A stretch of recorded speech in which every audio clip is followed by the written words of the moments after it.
ASI పూర్వ పరిణామ క్రమాన్ని తెలుసుకుందాము. ఫస్ట్ ఏఎస్ఐ కంటే before Asiatic Bengal society, Asiatic society of Bengal అంటే ఆసియాటిక్ సొసైటీ అది బెంగాల్‌లో ఉంది కాబట్టి కలకత్తాలో ఏర్పాటు చేశారు కాబట్టి ఆసియాటిక్ సొసైటీ ఆఫ్ బెంగాల్ అన్నారు.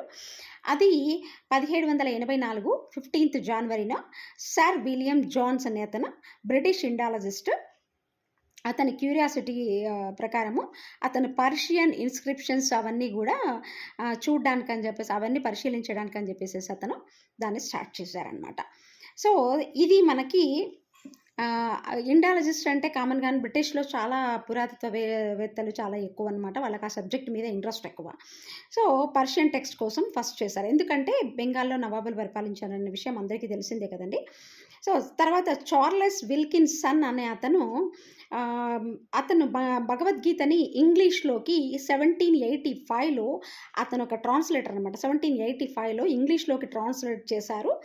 With the permission of governor general of Bengal Warren Hastings. So, 1788లో ఈ ఆసియాటిక్ సొసైటీ అనేది ఒక జర్నల్ లాగా మారిపోయేది. అంతకుముందు వాళ్ళు పరిశోధించని మాత్రమే ఒక ఆర్టికల్స్ పబ్లిష్ చేసేవాళ్ళు.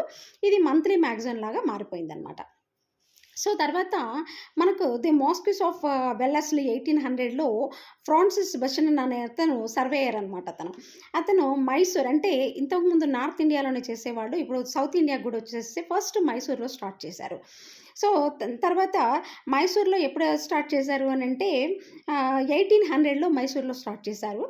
ఆ తర్వాత 1807లో బీహార్ అండ్ యూపీ స్టార్ట్ చేశారు.